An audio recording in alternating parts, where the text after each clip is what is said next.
Hi అండి, welcome back to Pranavi and cherry life style. ఎలా ఉన్నారండి? అందరూ బాగున్నారా? నేనైతే చాలా బాగున్నాను. మీరందరూ కూడా చాలా బాగుండాలని మనస్ఫూర్తిగా కోరుకుంటున్నానండి. ఈరోజు వ్లాగ్ అయితే స్టార్ట్ చేద్దాం అనుకుంటున్నాను, లాంగ్ వీడియోస్. శుక్రవారం పూజ అయింది కదండి నిన్న. ఇవాళ నెక్స్ట్ డే. ఇప్పుడు కూడా దీపారాధన చేసుకోవాలి దేవుడికి. సో పువ్వులు అయితే కోసుకుందామని చూస్తున్నాను. కొన్ని మందారాలు అయితే ఉన్నాయి, కోసుకుని పూజ అయితే చేసుకుందాము. అలాగే ఇవాళ మా హస్బెండ్ బర్త్డే అండి. సో ఏమన్నా చేయాలి, స్పెషల్స్ ఏమైనా చేద్దాం అనుకుంటున్నాను. ఆయనకి ఇష్టమైనవి అవి కూడా చూపిస్తాను. ఏమేమి చేశాను అవి అన్నీ చూపిస్తాను, చూసేయండి. ఇది రక్షాబంధన్ రోజున షూట్ చేసిన వ్లాగ్ అండి. ఏంటి అప్పుడు వ్లాగ్ ఇప్పుడు పోస్ట్ చేస్తున్నారా అనుకుంటారేమో మీరు. ఏం చెప్పాలి చెప్పండి, సీత కష్టాలు సీతవి, పీత కష్టాలు పీతవి అన్నట్టు నా కష్టాలు నావైపోయినాయి. ఫామ్ వీడియోస్ తీసి పెడదామంటే ఏమో ఎండ పడతలేదండి నాకు. అసలు చాలా సెన్సిటివ్ నేను సన్కి. డాక్టర్ అయితే నో అని చెప్పేశారు. సో ఇంకా ఆ వీడియోస్ అయితే ఎప్పుడైనా అప్పుడప్పుడు వస్తాయి తప్ప రెగ్యులర్గా అయితే ఫామ్ వీడియోస్ పెట్టలేను. ఆ కన్ఫ్యూజన్లో పడిపోయానండి, ఏ వీడియోస్ చేయాలో తెలియట్లేదు. ఈ వ్లాగ్ జస్ట్ అలా షూట్ చేశాను కానీ పెడదామా వద్దా అని కన్ఫ్యూజన్లోనే ఉండిపోయాను. లాస్ట్కి అయితే ఇలా పోస్ట్ చేస్తున్నానండి. ఇక్కడ దేవుడి దగ్గర అంతా క్లీన్ చేసేసుకున్నాక పూలు అవన్నీ దేవుడి సామానం కూడా క్లీన్ చేసుకున్నాను. తర్వాత మందార పూలు అయితే కోసుకుంటే బాల్కనీలోకి వచ్చానండి. కొన్ని మందారాలు అయితే ఉన్నాయి. అలాగే నిన్న పూజకని తెచ్చిన పువ్వులు కూడా ఉన్నాయి. అవి ఇవి కలిపి పూజ చేద్దామని పువ్వులు అయితే కోసుకుంటున్నాను.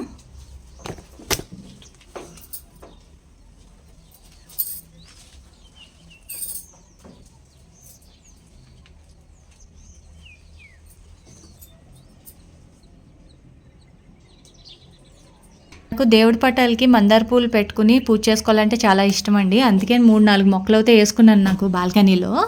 కానీ మిల్లీ బగ్స్ వస్తాయి చూడండి, అప్పుడే అసలైన కష్టం అన్నమాట మందార మొక్కలతోటి. అసలు ఒక్కసారి స్టార్ట్ అయినాయో మిల్లీ బగ్స్ చాలా కష్టం అండి. కంట్రోల్ చేస్తాం, స్టార్టింగ్లోనే కంట్రోల్ చేయాలి వాటిని. ఎక్కువ స్ప్రెడ్ అయిపోతే ఒక మొక్కకి స్టార్ట్ అయ్యేసరికి అన్ని మొక్కలకి పట్టేస్తాయి. ఇంకా పువ్వులు అయితే కోసుకుని వచ్చి దేవుడికి అయితే పెట్టేశానండి. ఇక్కడ లెఫ్ట్ హ్యాండ్ తోటి పూజ చేస్తున్నట్టు అనిపిస్తుంది కదా, అదంతా కెమెరా ప్రాబ్లం అండి. ఫ్రంట్ కెమ్ తోటి షూట్ చేశాను కదా, అందుకే అలా అనిపిస్తుంది. యాక్చువల్గా అక్కడ రైట్ హ్యాండ్ తోటే పూజ చేసుకుంటున్నాను నేను. అది పూజ అయితే కంప్లీట్ అయిపోయిందండి. ఇప్పుడు లాస్ట్ టైం షార్ట్స్ పెట్టాను చూడండి, బర్డ్స్ వస్తున్నాయి మా ఇంటికి, తెప్పిద్దాం హౌస్ అని. ఆ బాల్కనీలో యాక్చువల్లీ ఆ బాల్కనీలో పెడదాం అనుకుని తెప్పించాను, ఒకటి వచ్చింది. దానికన్నా ముందర హౌస్ ఆర్డర్ ఇచ్చాక ఇంకా రాకముందరే ఇట్ సైడ్ కిచెన్ బాల్కనీ చూపిస్తాను నన్ను చూడండి. ఇటు సైడ్ బాల్కనీలో అయితే అప్పుడే స్టార్ట్ చేసేసినాయి అండి. పాపం పెట్టుకుంటాము నెక్స్ట్. చాలా కష్టపడి గడ్డి తెచ్చుకుంటా ఉండేవి. ఇక్కడ ఈ బ్లూ కలర్ హ్యాంగర్ టైప్ ఉంది చూడండి, నేను చూపిస్తున్నాను కదా, ఆ బద్దెల మీద పెట్టుకునేయండి. ఆ రెండిట్ల మీద కలిపి పెట్టేది అనమాట గడ్డి తెచ్చి. అదేమో గాలికి ఎక్కడ అవుతాయి చెప్పండి, కింద పడిపోయేది. నాకే పాపం జాలి అనిపించి ఇంకా అది హౌస్ వచ్చేదాకా ఆగుతాం ఎందుకులే, ఈ లోపల ఏమైనా బాక్స్ పెడదాము అని అక్కడైతే ఒక బాక్స్ సెట్ చేశాను. ఇంకా పైన పెట్టొచ్చు కానీ ఇంకా పైన అవి చూస్తాయో లేదో అని అక్కడైతే ఫిక్స్ చేశానండి స్ట్రాంగ్గా వాటిని. అట్లు కూడా నచ్చినట్టుంది. గడ్డ అయితే తెచ్చుకుని పెట్టుకుంది, మీకు తర్వాత చూపిస్తాను. బర్డ్స్ వస్తాం కూడా అక్కడికి. ఇప్పుడైతే అమెజాన్ నుంచి వచ్చిన హౌస్ అయితే చూపిస్తాను. నేను అది బాక్స్ పెట్టే టైంకి ఈ హౌస్ అయితే రాలేదండి. చాలా బాగా వచ్చిందండి, క్వాలిటీ అది కూడా చాలా బాగుంది. నాకు ఈ హౌస్ వచ్చింది కదండి బర్డ్స్ది, ఇదే మెజర్మెంట్స్ తీసుకుని వేరే కొన్ని ఇల్లులు అయితే అదే బర్డ్ హౌసెస్ అయితే తయారు చేద్దాము కార్డ్బోర్డ్ తోటి అనుకుంటున్నాను. ఇంకా కొన్ని ఎక్కువ పెడితే ఎక్కువ బర్డ్స్ వస్తాయని ఆశ అనమాట. మార్నింగే బాగుంటుంది కదండి బర్డ్స్ సౌండ్ తోటి లెగిస్తే. ఇక్కడ చూసారా నేను కిచెన్లో వంట చేస్తామంటే వచ్చింది, చెక్ చేస్తున్నది అనమాట ఎవరైనా చూస్తున్నారా లేదా అని. బర్డ్స్ని అవి చూసుకుంటా వంట అయితే రెడీ చేస్తానండి. ఆ వీడియో క్లిప్స్ అయితే నేను పోస్ట్ చేయలేదు, ప్రాసెస్ తర్వాత చూపిస్తాను ఏమేమి ఐటమ్స్ ప్రిపేర్ చేశానని. నాన్ వెజ్ అయితే ఏమీ లేదండి, ఓన్లీ వెజిటేరియన్. ఎందుకంటే కలసం ఉంది కదండి, ఇంకా పూజ చేసుకోవాలి కదా. ఇంకా థర్డ్ డే వరకు పూజ జరుగుతుంది కదా ఇంట్లో కలసానికి. సో నాన్ వెజ్ అయితే వండలేదు. ఈ లోపల ఇక్కడ ఏం చేస్తున్నాను అనుకుంటున్నారు, మా హస్బెండ్ బర్త్డే అని చెప్పాను కదా, ఆయనకి ఒక చిన్న సర్ప్రైజ్ ప్లాన్ చేద్దామని ఇలాగ వాటర్ పైన అయితే రంగోలీ వేస్తున్నాను. ఈ మధ్యన యూట్యూబ్లో చూశానండి, ఒక ఆవిడ చాలా బాగా వేస్తారు దేవుడి ఫొటోస్ అవన్నీ వేస్తున్నారు కదా వాటర్ మీద. అది చూసి ఇన్స్పైర్ అయ్యి ఇంకా మా హస్బెండ్కి ఇలా ఒక చిన్న సర్ప్రైజ్ అయితే ప్లాన్ చేశాను. యాక్చువల్గా హార్ట్ షేప్ రెడ్ కలర్లో ఉండాలి, నేనైతే పింక్ కలర్లో వేసానండి. ఎందుకంటే కలర్స్ లేవు వేరేవి ఎక్కువ, సో పింక్లో అయితే వేసాను.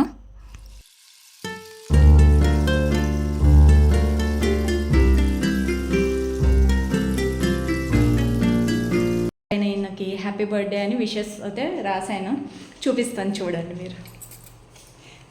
అంత పర్ఫెక్ట్ కాదు, జస్ట్ ఏదో ట్రై చేశానండి. నచ్చితే కనుక కింద కమెంట్ చేయండి ఎలా ఉందో. ఇది కూడా ఒక సర్ప్రైజా అని అనుకుంటున్నారేమో. అది చిన్నదా పెద్దదా అని కాదండి, మనం ఎంత ప్రేమగా చేసామన్నది ఒకటి ఇంపార్టెంట్ కదా. ఇది నేను చేసిన ఐటమ్స్ చూపిస్తున్నాను. అది మార్నింగ్ పలావ్ చేశానండి, వెజ్ పలావ్. ఇదేమో ఆనపకాయ తప్పలం అండి. అలాగే ముద్దపప్పు, ఆనపకాయ తప్పలం మళ్ళీ ముద్దపప్పు కాంబినేషన్ చాలా బాగుంటుంది కదా, అది కూడా చేశాను. ఆయనకి చాలా ఇష్టం అనమాట, ఆనపకాయతో చేసిన ఏ రెసిపీ అయినా ఇష్టంగా తింటారు. సో అవైతే చేశాను. భోజనం అయిపోయాక ఇంకా గులాబ్ జామ్ కూడా చేశాను, స్వీట్ ఉండాలి కదా అని. ఆయనకు కూడా అన్నీ నచ్చినాయండి. మా వారికి ఫుల్ ఎంజాయ్ చేసాం లంచ్. తర్వాత కాసేపు అలా టైం స్పెండ్ చేస్తూ ఉంటే ఇంకా వర్షం అండి. అప్పుడు దాకా క్లైమేట్ ఎలా ఉంది మీరు కూడా చూసారు కదా, ఫ్లవర్స్ అవి కోసేటప్పుడు చాలా బాగుంది. సడన్గా వర్షం అయితే స్టార్ట్ అయిపోయింది. ఇంకా రక్షాబంధన్కి అఖిల్కి అయితే ఇచ్చి పంపేశాను, కానీ రాఖీలు వాళ్ళ చెల్లెలవి నేను కింద అన్నయ్య వాళ్ళు ఉన్నారు కదా వాళ్ళకి కడతానికి అయితే రాఖీలు అయితే తీసుకోలేదండి. ఇప్పుడు ఈ వర్షం తగ్గాక వెళ్ళాలి. తగ్గాక చూసారా మళ్ళీ ఎంత ఎండ కింద వచ్చిందో. రాఖీలు తెద్దామని ఇంకా షాప్కి అయితే వెళ్తున్నామండి. వర్షం వచ్చింది కదా, చాలా బాగుంది క్లైమేట్ అని నడుచుకుని వెళ్తున్నాం అనమాట, బైక్ మీద వెళ్ళకుండా. ఇది మా టౌన్షిప్ అండి, మాకు ఏం కావాలన్నా లోపలే దొరుకుతాయి అన్నమాట. లాస్ట్ ఇయర్ అయితే అసలు చాలా బాగా చేసుకున్నామండి రక్షాబంధన్ సెలబ్రేషన్స్, కానీ ఈసారి అయితే అంత డెడ్ ఆపోజిట్ అనమాట లాస్ట్ ఇయర్కి. మీరు ఏమైనా లాస్ట్ ఇయర్ వీడియో చూడకపోయి ఉంటే నా ఛానల్లోకి వెళ్ళి తప్పకుండా చూడండి, చాలా బాగుంటుంది. అది మా ఫ్రెండ్ రమ్య వాళ్ళు ఊర్లో లేరండి, వాళ్ళు వస్తానికి లేట్ అవుతుంది. అన్నయ్య ఉన్నారు, సో అన్నయ్యకి అయితే నేను రాఖీ తీసుకుంటాకి వెళ్తున్నాను.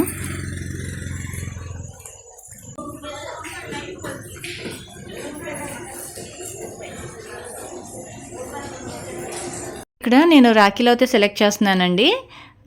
ఎన్ని ఆప్షన్స్ ఉండేసరికి నాకు అసలు కన్ఫ్యూజన్, ఏం తీసుకోవాలో తెలియట్లేదు. అన్నీ ఉన్నాయి అక్కడ. ఏదన్నా 1-2 ఆప్షన్స్ ఉంటేనే బెటర్, మరీ ఎక్కువ ఆప్షన్స్ ఉన్న కన్ఫ్యూజన్ వస్తుంది కదా. ఇంకా రాఖీలు తీసుకుని ఇంటికి అయితే వెళ్ళిపోయామండి. ఇప్పుడు ఇంటికి వెళ్ళి రక్షాబంధన్ రాఖీలు కట్టి అన్నయ్య వాళ్ళకి అలికిని తర్వాత బర్త్డే బయటకు వెళ్దామన్నారు ఈయన నైట్ డిన్నర్కి. సో బయటకు అయితే వెళ్ళాలి. మా హస్బెండ్ అయితే అసలు మా ఇంటికి కూడా రాలేదండి, పైకి షాప్ నుంచి వచ్చాక కింద అన్నయ్య వాళ్ళ ఇంట్లోనే ఉండిపోయారు. నేను మాత్రం పైకి వెళ్ళి ఫ్రెష్ అయ్యి ప్రణవి నేను మళ్ళీ కిందకు వచ్చాము. కిందకు వచ్చి ఇక్కడ ప్రణవి ఎందుకు కడుతుందా రాఖీలు అనుకుంటున్నారేమో, మా ఫ్రెండ్ వాళ్ళు పంపించారండి రాఖీలు ఈయనకి. సో అవి ఎవరో కడతానికి లేక ఇంకా ప్రణవితో అయితే కట్టించాను ఈయనకి. నేను కూడా అన్నయ్యకి కట్టేశానండి రాఖీ. అది క్లిప్ అయితే యాడ్ చేయలేదు. ఇక్కడ చూడండి డబ్బులు అడుగుతుంది ప్రణవి వాళ్ళ డాడీని, రాఖీలు కట్టాను కదా అని. కట్టింది కదా కూతురు, చెల్లెలు అరే చేతులు ముగ్గురు పెట్టండి. రాఖీ సెలబ్రేషన్స్ అయితే అయిపోయినాయండి. లాస్ట్ ఇయర్ పిక్స్ కూడా యాడ్ చేస్తున్నాను చూడండి. ఇంకా ఇప్పుడు బర్త్డే సెలబ్రేషన్స్ అయితే ఉన్నవి. అసలు ఎక్స్పెక్ట్ చేయలేదు కేక్ తెస్తారని. అన్నయ్య వాళ్ళు సర్ప్రైజ్ ఇచ్చారనమాట వాళ్ళ ఫ్రెండ్కి కేక్ కటింగ్. ఈ రోజుతో 30s బై చెప్పేసి 40sలోకి అయితే ఎంటర్ అవుతున్నారండి మా వారు. Happy birthday to you, happy birthday to you. Happy birthday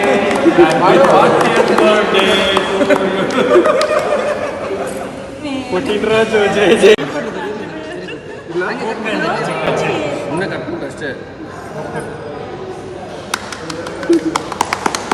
hope మీ అందరికీ నచ్చిందనే అనుకుంటున్నానండి. ఈ వ్లాగ్ నచ్చుంటే కనుక తప్పకుండా లైక్ చేయండి, సబ్స్క్రైబ్ చేసుకోండి, అలాగే కమెంట్ చేయండి. Thank you for watching.